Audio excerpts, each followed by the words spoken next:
Hello and welcome along to the Forum. I'm Aidan Rodley. We've got a massive weekend of racing, group racing at both our domestic venues of Tarapa and Wanganui. Let's see what's coming up for you on the form today. Brendan Popwell will look through the form for the Group 2, the Larchie Downs Foxbridge Plate. We'll have a Wanganui preview with Bevan Sweeney, including the HS Dyke Wanganui Guineas. We'll talk with champion jockey Danielle Johnson, have a look at Melbourne form, the Valley with Brent Tarapa, and a look at Randwick with Brad Gray. We'll also cap our best bets. At this point, we're going to preview the Tarapa meeting. We've gone to Brendan Popwell at his Tamahiri home, and BP, we look forward to this meeting. Of course, Foxbridge Plate, the Larchie Downs Foxbridge Plate, a key lead up into the first Group 1 of the season, and we've got the guns there, the Avantages and Tabby Max and company. How are you assessing it? Yeah, it's a super race meeting, isn't it, Aidan? It's a day that we've been looking forward to. We've been holding on to this race meeting for 7 days or so, and now that we get to see it, is such an important day for those that want to get to those better races leading into the spring, especially for those that have got their eyes on the Group 1 Tarzino. Yeah. The feature race of the day, the Larchie Downs Foxbridge Plate, is a race where Tabby Mac drawn barrier number 1. Is that an advantage for that horse? Look, he's a runner that does race better in terms of just being off the speed and being a runner who races at his best when he's swooping. Now, of course, we saw him last year in this race from an outside barrier draw, position up and sit outside leader and then take over on the point of the bend and then was run down by Avantage. So there looks to be that early pressure in the race where he could take a spot just in behind the likes of horses like Only in Jakarta and Supreme Heights that will be wanting to come over. And then obviously you're looking for Avantage to where she sort of slides and finds her position either outside leader or in a 1-by-1 position. It's hard to go past either every time you look at this race, isn't it, Aidan? I mean, she's won 9 Group 1s. I mean, she had 10 starts last season. She won 5 at the Group 1 level. She was continuously placed at Group 1 level also and won this race last year. So I find her hard to tip against, to be honest with you. Yeah, absolutely. It's just whether Tabby Mac, with the benefit of a run under his belt, might be just a shade more seasoned and he might have an edge that way. Is there another way he can find an edge over Avantage, do you think? Well, like I said, barrier draws gives him this opportunity. I think this is his right royal chance to beat Avantage at the same time, isn't it? I mean, this is a chance where he has a run under the belt on wet track conditions. Track conditions at the moment sit around that slow 8, but we continuously get the warm sunshine, so it's going to be in that sort of slow 8 to dead bracket. That will help his chances. He's faced Avantage 3 times and he has been able to beat her on all 3 occasions. This is his best chance, I do believe, the best chance that he has of beating her with that run under the belt, the chance of getting the right cushy run in behind speed. So he's not out of the race, and you can see there's been that little bit of money for him to win the race. Yeah, absolutely. Earlier in the day, Brendan would say it's a race that's been repositioned a couple of times now already, but the Cambridge Stud Northland Breeders' Stakes in Group 3, some really good emerging 3-year-old talent, some that have already produced some high-quality performances. Who did you go for in this one? Well, Imperatriz is a horse that won in terrific fashion in the Eclipse Stakes, almost a race that it's forgotten about with how that horse won on that day. Of course, there was so much surrounding that race with horses like Kufu, for instance, who was looking to try and win that race and get into the Karaka Million. They went so fast up front, and it played into that horse's hands. And of course, Stormy ran second, but the horse who ran third in that race was Sword of State. So it's just a runner that has trolled super since. We've seen the most recent trial out of LSE winning by 5 lengths on inferior ground. She just looks ready to go, and the money is telling you that she is too. I mean, she was very well backed this time last week before the race meeting didn't actually go ahead, and the same thing again has happened where they've butted up and gone from $1.70 to $1.50. I sort of see her as one of the bets on the program, really, Imperatriz. The horse that I do like as a value chance in the race is Baldara. Baldara's drawn 1, has shown that the horse can use that barrier draw. If you go back to the race in the Matamata Breeders, for instance, did lead in that race and was run down by Bonnie's Chances. And as we know, and as you know, a horse that's been Group 1 placed, and Fonzalet was second in that race. So, and also has been placed in a Waikato Equine Vet. So that horse is capable of running a placing at the big odds, I thought, Baldara. Absolutely, but it's such a good race, isn't it? With I Wish I Win, it's already Group 1 placed. Doubtful Sound looks really promising as well. But I'm excited about Imperatrice as well. What do you think's her sort of her measure? Where does she stack up? Could she be one of the most exciting fillies we've seen in a fair way? Well, she could be. I mean, with what we've seen, it's just such a small sample size, of course, with just those 2 victories. But boy, they've both been explosive. And with what we've seen in the trial, she looks ready to go. So already, I think we can be very excited. I mean, she almost has that little bit of, could I say, maybe almost like a little bit of on Trivier type of excitement about what she can do this season. We're excited about what she's going to do this season because we saw, some pretty good, exciting things from her last season. So, yeah, watch the space. We could unleash a really good horse, but I wish I win, as you said. Looked very good last season, gained that Group 1. I thought both I Wish I Win and Doubtful Sound trialled well enough within themselves, weren't they? They finished third and fourth. They weren't hurried through the line. They are horses that are going to be tackling some of the big fish a little bit later on, and be just interested to see where they're at for tomorrow's race in terms of fitness and readiness as they have their eyes on some better prizes coming up. Absolutely, really looking forward to that. But what an undercard as well, BP. And of course, you'll be in the studio taking us through that, or potentially even on track, but probably in the studio, I think, under level 3 conditions to take us through the meeting. What else is getting you excited for Tarapa? Well, it's hard to go past those maiden races, actually, Aidan. I know it's funny to say that, but they're maiden 3-year-old races. So, for instance, race number 3, we have Fonzalette in that race that we spoke about, who ran in the 2 Group 1s, was placed in the Mudda Breeders, has come back with a very good trial under her belt. She lines up in race number 3. And race number 4, I've actually marked this horse as my best bet of the day, and it's the very first time we're going to see him by the name of Hoard the Bourbon. I really like his trials. I think he's a horse that I'm waiting to see 2,000 guineas markets. I'm very keen to see what he's got to offer tomorrow. I just loved his last trial at Tarapa. He sat off them, he ran through the line, and even after the line, he's charging through it over the 900 metres on wet ground. He's got a sticky draw, but he just looks like a horse that I'm excited to see tomorrow. So, yeah, I've marked him as my best tomorrow.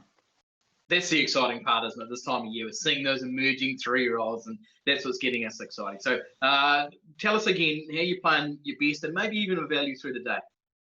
Yeah, so I'll go race number 4 for my best bet and Hoard the Bourbon. Yes, taking a risk there up against horses that we've seen in Imperatrice and those sort of horses, but they're short enough throughout the day. So I'll take a little chance on Hoard the Bourbon in race 4 as my best. Other horses like Ladies Man, Imperatrice, Avantage, they're all, chances obviously for the multis. For value, there's big first fours there all day, $20,000 guaranteed. So in race 5, I'll go with Baldara as a great chance to be able to run in the money, purely because on her draw and a horse that can sit on speed. And I did like her most recent trial and what she did last season. And the other horse I want to throw into the mix for value players is in race number 8, the Valachi Downs Foxbridge Plate, and More Wonder. This horse caught my eye at the trials. We all know his ability. I just wonder, there's going to be some horses back in the field that will be running on. You've only got to look at these races over previous years. Demonetisation, pre-defer, those sort of horses were running on. So if there's that right speed up front and he is drawing the outside gate, I feel as though he might be running on and finishing maybe into that 3rd or 4th position. Both he and Mascarpone out of the Team Rogerson barn are chances for the first fours, but he's sitting around $31 and hope he can finish 3rd or 4th. Mikey, 11:37 start time for the first. Big day of racing, and we'll be tuned into your coverage on TAB Trackside 1. Thanks for taking us through the program, BP. Thanks, Aidan. Can't wait for it.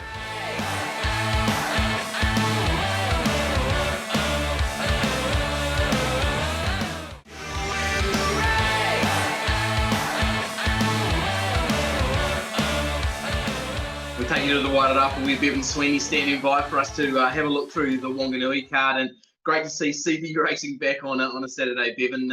First of all, how have you assessed that HS Dyke Wanganui Guineas? Oh, look, Year Boy at the top of the book is a bit of a bully. He's a really nice horse, Aidan. Beaten in black type at Otaki, but maybe just a little bit soon for him second up in that type of grade. But he is a very, very good horse. But he's the clear, obvious pick in the particular race. If there was one to beat to Year Boy, Nest Egg Fresh Up. I was actually really impressed with what this horse did through its first preparation. I saw it at the trials recently, Aidan. I know it ran 3rd of 6 behind Mokatini, but I thought it was a really strong preparation run for its first up assignment in the Wanganui Guineas today. So Year Boy's going to be on top. Nest Egg, I think, is shocking you a little bit of value at double figures in the race at 6 the Guineas on Saturday. What about the two northern horses? You've got Whiskey and Treasure State heading down. How are you assessing them against that pair? Well, I think Whiskey really stepped up in its most recent performance. Look, Ruakaka, it's a hard track to get along on for young horses because of the race pattern. When it got to Tarapa, it put up a performance that suggests that, yes, it has really, really good ability. So, yes, it's got to be a player in the race, especially from an inside draw at Wanganui on a track that's drying. So I think maybe in the program, early at least, that rail might be a really, really strong place to be. That's the one northerner out of the runners that are down in the Guineas that I'd have a fair bit of respect for. But look, Year Boy has always been suggested by Alan that he is a top liner, and he may just develop into a derby type of horse this Aidan with time. I don't think he'll push on much further in this preparation after tomorrow, and he may be set for a derby preparation in the future. So we'll see on Saturday, but he's a sort of horse, real robust, bully type of 2-year-old who I think will train on really nicely into the start. Good to see the O'Leary's Filly Stakes back on the program. Of course, this race wasn't run last year. Now it listed level straight back into it, and a really nice group of 3-year-old fillies, a competitive race. How did you assess it, Bevan? Very keen on one here, Aidan, and it is out of the Fraser or Red team. It's a very, very nice horse by an up-and-coming stallion, an unusual suspect. So, look, I'm quite keen on this particular filly. I saw her at the trials recently. Of course, she went down south and was very good in winning in the start down at Ricken, but just on what I saw at the trials, Aidan, I'd be very, very surprised if there's a horse in this race to beat Unusual Counties. She was very, very good at that particular trial. She beat home some nice horses. She did it in really good time. She was soft at the line. She seems to have a really good turn of foot. But Lisa will have to overcome the draw with her, I suppose, especially with I'm a Rocket Bee in the race drawn inside, who has that black type already on the pedigree page. It's clearly going very, very well. You've got Belaconte, who's been going nicely as well. Queen of Spades pushed Year Boy at the one and only start. So it is a nice race, but I'm very keen that you can shop 380 on Unusual Counties to take out the O'Leary's filly. She's a very, very nice horse. And I've seen a few unusual suspects around, and they can gallop. So I might just see an emerging side here out of Lethamstad. Bevan, on what we saw from Unusual Counties on debut at Riccarton, she obviously showed really good tactical speed. Even from 13, there doesn't seem to be a lot of other real sort of speed horses in the race. Could she cross them quite easily from out there? I think so. Yeah, I really do think so. And look, sometimes we get completely hopped up on draws, Aidan, and I think we really have to take note at Wanganui about how the track is played pattern-wise over a long, long period of time. I'm not sure they're to the outside fence tomorrow with the weather that's been around across the last 4 or 5 days, but I certainly think race 4 maybe still towards the inside. They should be getting out into the centre of the track. So I don't mind outside draws at Wanganui. I think you can find a real fast lane, and certainly this horse, on what I saw at the trials and on debut, has enough speed to get across this field because there isn't a lot of zip here. Even I'm a Rocket Bee got back and came through them at Otaki to win really, really nicely, beating home Year Boy. So there is really good form recommended around that particular horse. And she just may have that experience factor on Unusual Counties. If I line them up ability-wise, I have to lean towards the one on what I've seen going forward as a filly to follow. I'm a Rocket Bee's been up for a period of time, clearly, and Unusual Counties is just coming into this preparation. But see, the trial was soft, and if it crosses leads, Wanganui, it's all advantage. Lisa all press rides, the track is good as any jockey in the country, clearly. So I think the 3.8, and I'm willing to go out and say this is my best bet of the program, Aidan, at $3.80. I think she wins, and I think she's got a really good preparation in front of her. I was going to actually ask you for a couple of steers on the day, but you've given us one in one of the stakes races. Obviously, it's not a bad program there on the Saturdays. Here, another one that you can maybe guide us towards, Swings? Well, I'm going to give you some value. I think she's clearly my best bet on the program at $3.80, Unusual Counties. But look, I'm surprised Charlie Horse has been put up at his price in race number 7. Look, I think you just put a massive line through the run-up. Roseblur, he was caught wide the entire trip. He worked entirety of the race. So deserved to probably be beaten 17 lengths, Aidan, and probably was a reasonable sort of run on the run ahead in transit. Prior to that, he was beaten 2 lengths behind Big Mike in a race where he founded Posse and was able to do his own thing. He gets back to Wanganui where he's won 2 of 8, 4 minor placings. He's got a good record at the track, good record at the distance, good draw. Young Dylan Turner back. It's great to see Dylan coming back to the races as well. We need some more senior jockeys in the ranks here in the CDs. Come back from a building a career. I think he's still doing that on the side, but he has decided to come back and ride. And I understand his weight's good. So he's got a good record with this horse as well. Look, I was keen on him when they abandoned the races a week or so ago. I'm keen on him again in this particular race. I know Max Abel is in this race, but you're shopping pretty short on a horse who's had the 1 start in the open handicap grade. Yeah, I think Charlie Horse at double figures certainly does interest me. I think intent maybe in the 2-year-old race, especially from the draw, Aidan, coming out of the Benner and Wynyard stables, probably a good chance, but very hard to know in a 2-year-old race like that. So I was going to give you 2 on the program. My best bet is $3.80. That's in the O'Leary's Fillies Classic, top of the book, Fraser or Red Lisa or Press. And I do think double figures around Charlie Horse might offer you a bit of value later on the day. But as you mentioned, across the program, very good fields. Horses are stacking up and behind horses at the moment, Aidan. We had a massive amount of trials in the CD yesterday. There was horses everywhere and some really good trialists. So I think things are pretty positive as long as we can keep ourselves in action, A-Rod, and not at home, because there's certainly a lot of horses to go. And, of course, we're just second chair to what should be a great day at Tarapa. Yeah, absolutely. 8 races out of Wanganui. The first of those at 23 minutes past midday, and we'll look forward to you being part of the coverage on trackside, Bevan Sweeney.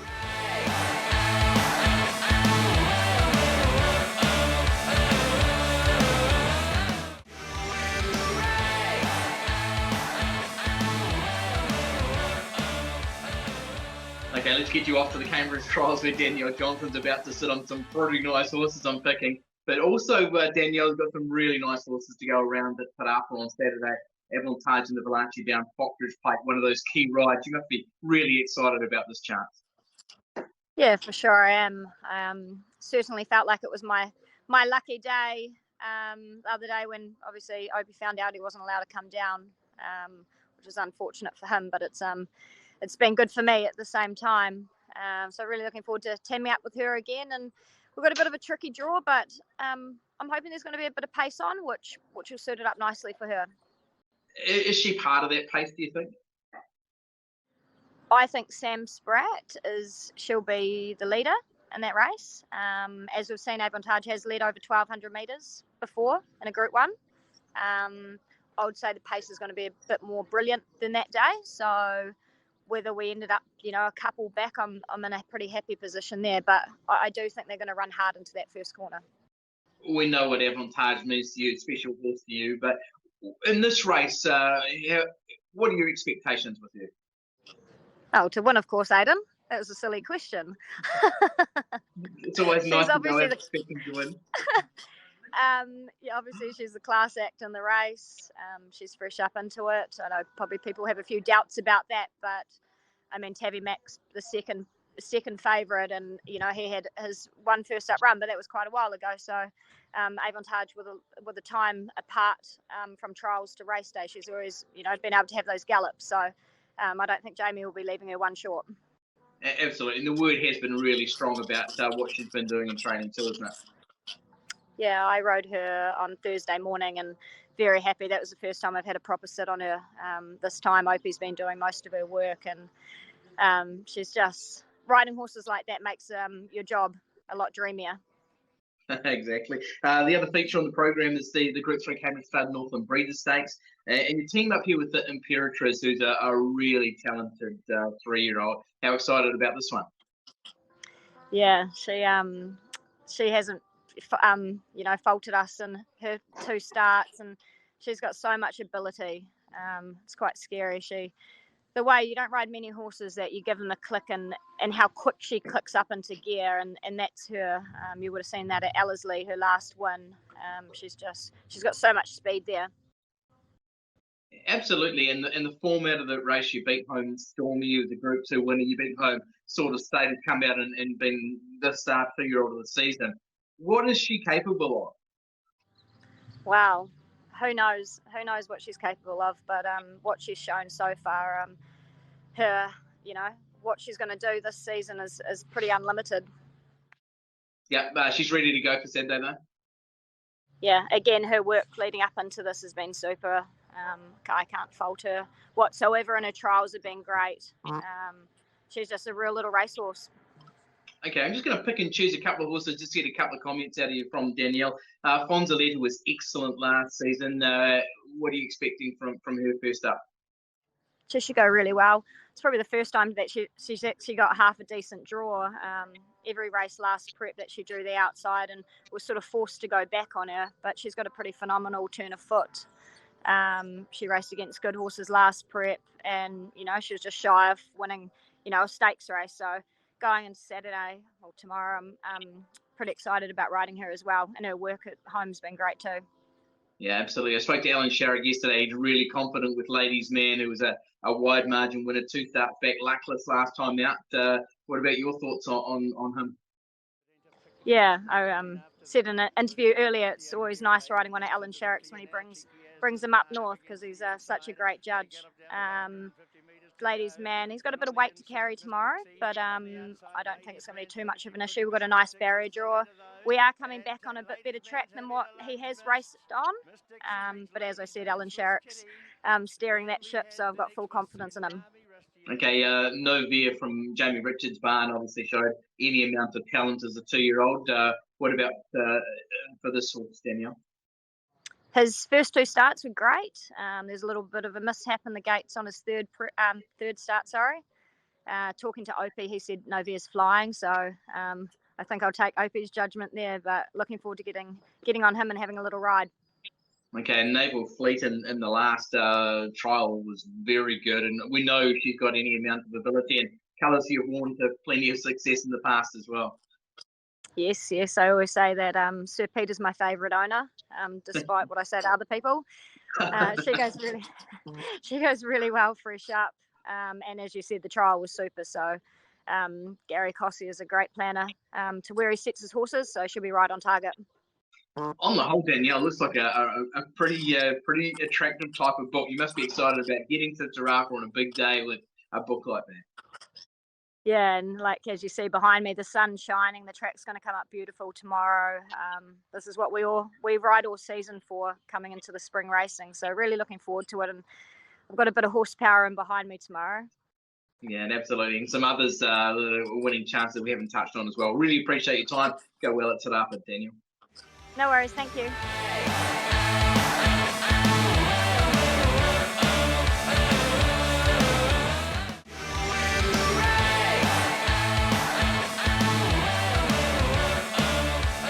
I'm going to get to Melbourne, where the weather forecast might not be so good, but always looking good, as Brent Tarapa, who joins us at racing.com. BZ, just tell us about that weather. What's going to happen?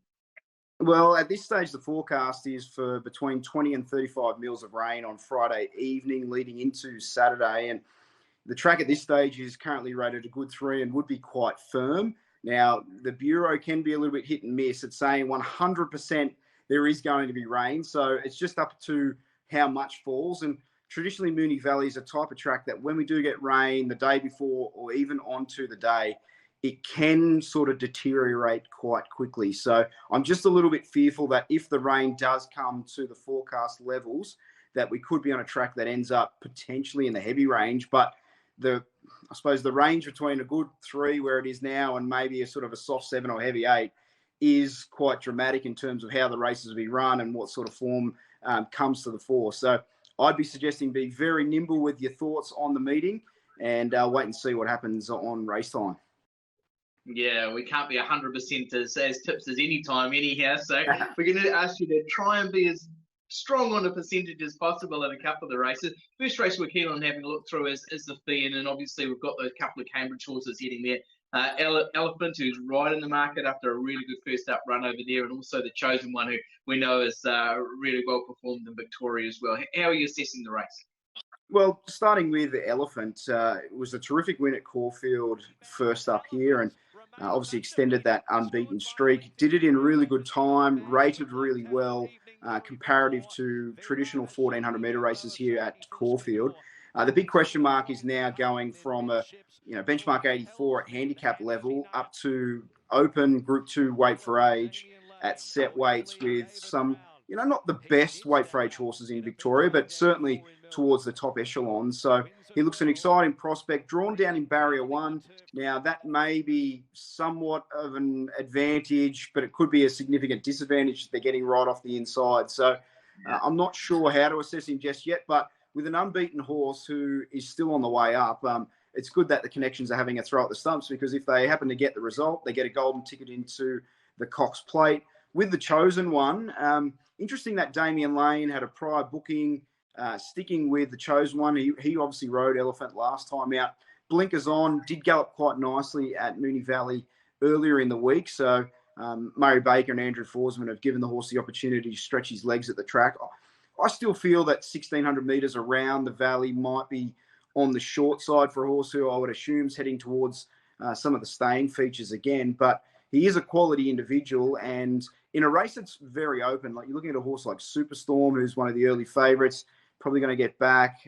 Elephant is a little bit untried. Sierra Sue from the Trent Busserton and Natalie Young team has been good winning a past 2, but this is a step up again. And I've actually gone for a horse who's well outside of the market. And if you looked at her last run, it was very, very average, but I think she can improve dramatically, and that's Sovereign Award.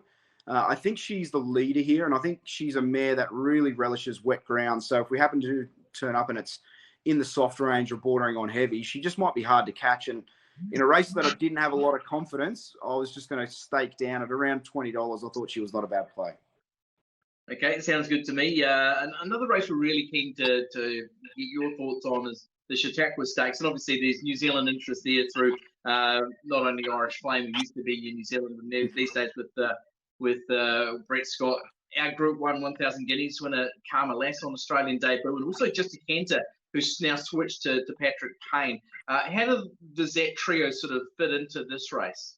I would have thought Irish Flame would be beaten for speed convincingly at 1,200 metres. He's been a terrific horse since arriving in Australia for Brett Scott, and I think a mile to 2,000 metres would be quite obvious where his best form is, and there looks to be a lot of speed in this race, so I think he'll be run off his legs.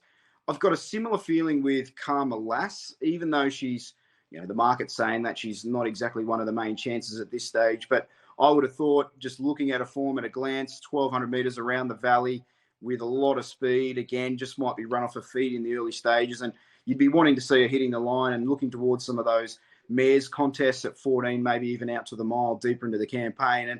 And Just the Canter's an interesting one, drawn wide, but does look to be the pure sprinter of those three of the Kiwis that are here. I would assume. Is that the feeling from over there? And look, while he's an outside chance, I actually thought he could sneak into this race and without suggesting it, I was thinking it was going to win. I thought he could run a particularly nice race, but this event is going to be hugely decided on the scratchings, because we've got, I think, 6 emergencies that if they get into the race, there's a few of them that have got a lot of speed. So the dynamic of the contest could change dramatically on race morning. But I thought a horse like Bella Nipotina from the inside gate, she's going to be hard to catch. You've got Wild Planet, who first up last preparation was narrowly beaten by Eduardo in a Group 1 Doomben 10,000. This is a big step back in grade. So it's a quality sprint race, and it's great that the Moonee Valley Racing Club are honouring Chautauqua with a race on a feature race day. Yeah, absolutely it is. Another race we're just keen on getting your thoughts on, another one featuring a Kiwi as well, is the third of the program. It's the Yearling Sales Series. It's a 3-year-old event, if I'm not mistaken, over the 1,200 metres. And Bifrost, a stablemate of Elephant for David and Emily Brown, goes around it. A horse with good ability as well. How does he measure up, and how do you assess the race here? It's quite interesting, Bifrost, because he bumped into a pretty sharp maiden at Pakenham for his Australian debut, and the favourite was heavily supported to beat him, and he did a good job to beat it, so he'd have some strong metropolitan form. It's a significant step up in grade from the Pakenham synthetic maiden to what he's facing here, and he could be up against some serious 3-year-old contenders. Generation, who's one of the early favourites, was good last time out at Caulfield, but I'm actually going with a horse that's coming across to Melbourne for the first time.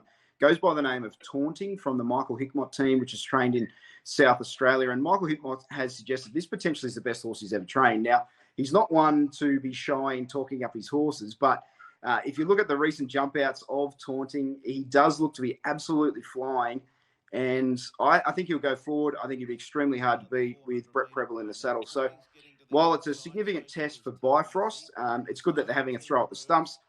If he measures up and runs 4th or 5th in this race, or even sort of does better than that, that's a really, really good benchmark for a horse coming out of maiden grade. But I just thought Taunting, the way that I'm sort of looking at the meeting, without sort of knowing where the weather is going to exactly land, I thought Taunting was one of the better bets on the card. He's around that $3.30 mark. He could be a horse that ends up in a Caulfield Guineas, or maybe even one of the leading contenders for a Coolmore Stud Stakes at the end of the carnival. So I think he's a serious colt, and he's going to take a lot of beating. Okay, like these uncertainties, but at least you're giving us one to follow. Is there another one on the card that you'd like to throw out for New Zealand punters, or are you going to leave it at that? I think the first race, there's a horse called Sandy Prince from the Lindsay Park team who's won its past 2 on wet, dry, goes forward up to the 1,500 metres. And my read on the track is whatever happens, I think the first 2 to 3 races, you'll probably want to be down on the inside, and then the track might chop up and it sort of might fan later in the day. So I'm hoping that Craig Williams makes first use of the track, goes straight to the front on Sandy Prince. So that's race 1, number 3, should be hard to beat. Okay, liking that. We'll be tuned in for the coverage for sure on trackside out of racing.com in Australia. Best of luck with your part in it too, Bessie. All the best.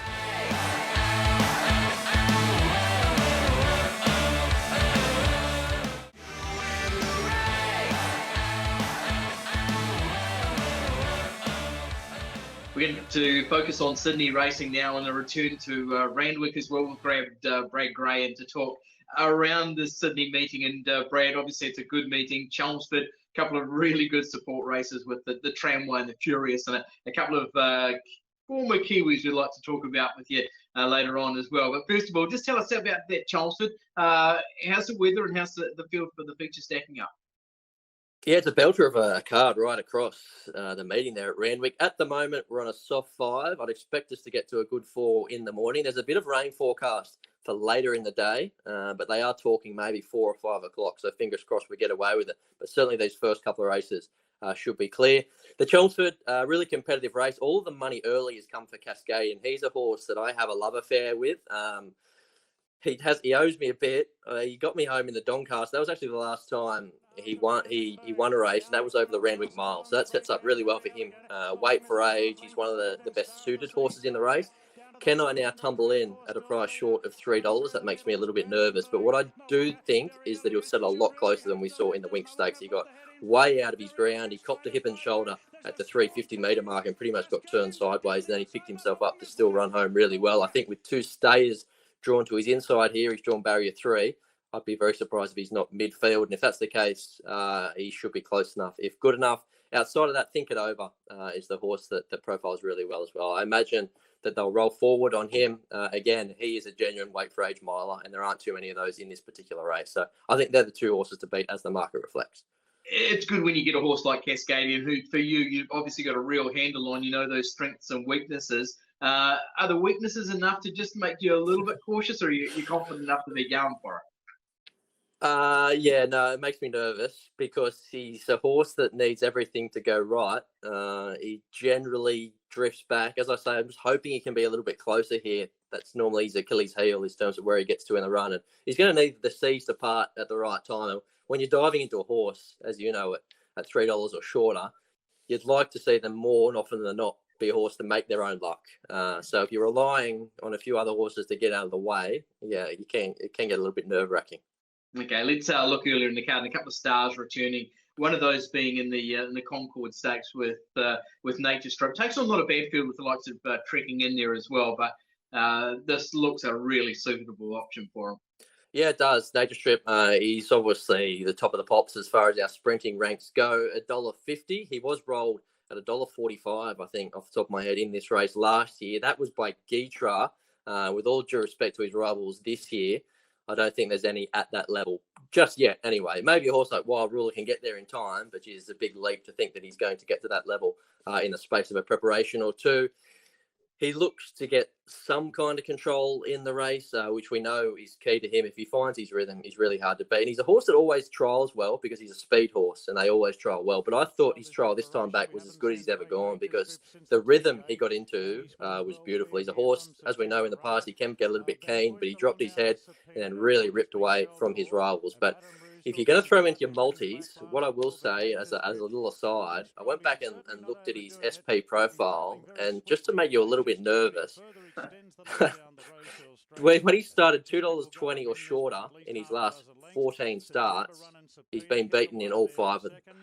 So he tends to be a horse that trolls punters. So you can see why there's a love-hate affair with him, because generally when he's a little bit out in the market, maybe $3 or $4, he tends to win. Obviously, he doesn't know that. It's one of those weird little anomalies. But when he's expected to win, something invariably goes wrong. So hopefully he puts that aside. I'm with him. It's hard to tip against him, but yeah, that's just something to keep in mind.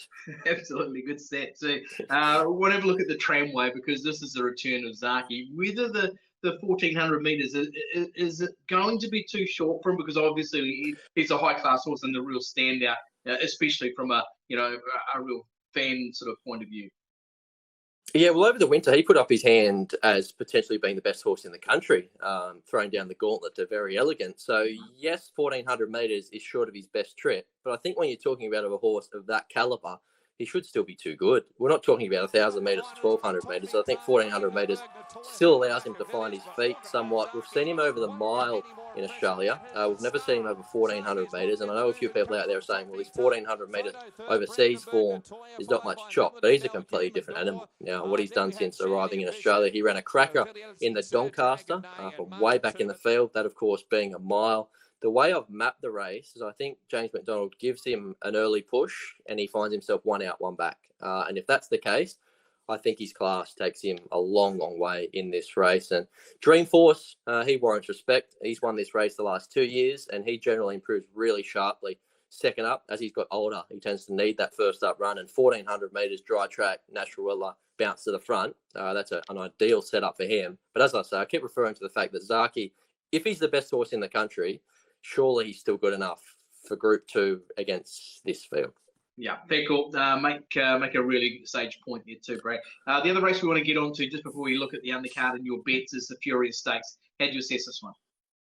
Yeah, well, this is a race where I think you can look outside the obvious a little bit. A few of these other races, it's hard to get away from those at the top of the market. But for me, the Silver Shadow form, which looks the logical reference, that race didn't rate particularly well, and it's been a bit of a theme over the past season or two with this crop of fillies. So as two, the writing was pretty much on the wall that the Colts were far superior, and then that has continued in the early part of them of being 3. So this Silver Shadow form, to me, looks a little bit dodgy. The time wasn't particularly crash hot. There was a bit of a bunchy finish, and the horse that ran second was beaten in a Class 1 race at the Provincials first up. So I want to go outside the obvious a little bit. There's a horse here called Dion Andretti. It's the little sister to Libertini. She's a bit of a beast. Ron Quinton said the other day that she weighs 570 kilos. So she's a big tank of a girl. She's only won a Hawkesbury Maiden to date. But I think if there's a year for a horse to jump out of the ground that's a little bit outside of the group form that we typically see dominate this series, the Princess Series, I think this is the year to do it. But 2 trials have been absolutely outstanding. I think she could be pretty special. If you're looking at one at odds, I think Enterprise Pom is the one that the market's missed. They're the 2 horses that I'll be playing in the race. She's come down from Queensland. She's now with Joe O'Brien. First up, or debut Doomben win, rated really well on the clock. And then she was beaten by Alpine Edge at her second start, who's a pretty handy horse up in Queensland. So they'll be the 2 I'm playing, and I'm going to take on that Silver Shadow form. Yep, fair call too, and it looks like a promising one too. Your top selection in the race. Before we get on to your best bet, Brad, we just want to touch on that last race because it features a tissue who we spoke about leading into the Aussie debut. Was so good, and also Charm Star, who ran second in our New Zealand Oaks before getting over to Chris Waller and running second up in Brisbane in the Oaks there. How do those Kiwis sort of measure up in the last? Yeah, we saw a tissue so good there, wasn't she? What was so impressive was she was so tractable. As soon as she landed close enough, you knew that she had that wicked turn of foot, and that got her home. I guess the knock, though, is we were getting $5-6 first up, which was a little bit luxurious in hindsight. And now she's in a harder race, and we're being asked to take $3. So outside of the price, that's the only knock I can find. I've actually tipped New Arrangement in the race at odds coming through that same form race. I think he drops 5.5 kilos and he maps a little bit better. But no knock if you want to go to the well with her again, because I think she showed first up that she's probably destined for a group company. I know that Chris Waller has a good opinion of Charm Star, and the fact that James McDonald goes on is a real key indicator of where he rates her. Now he's found a pretty hot race for her, but I expected her to run well, and she's about $19-20. She's probably a little bit over the odds for a horse with that potential. Okay, what's the pick of the day? What's the Brad Gray special? For me, race 2, number 7, Selba Rose. Chris Waller, James McDonald. She was really good there last start. She was beaten 3.5 lengths by King of Sparta, but that horse broke the track record, and he wouldn't have broke the track record if it wasn't for her, because she was the one up front doing all the donkey work. Back to 1,100 metres is a bit of a query, but she loves dry track. She's an on-speed horse. I think that negates it to some extent when you're coming back in trip and your asset is your speed. As I say, James McDonald rides, great draw, and she loves dry track. So I think she's been a little bit undervalued in terms of the merit of her last start effort there, and she's found a really winnable race. Perfect. Really appreciate your time taking us through that Sydney card, and we'll be tuning in for sure to the Sky coverage here on TV Trackside 1. Thanks for taking us through the form break. Thanks, Aid.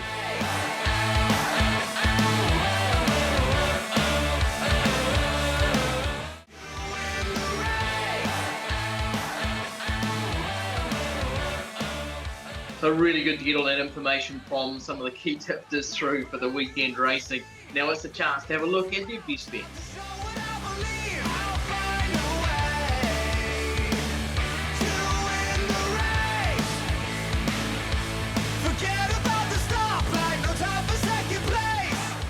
So plenty of good tips to get your teeth stuck into for the weekend racing as well. Don't forget about racing at Tarapa, kicking off at 11:37 on Group 2.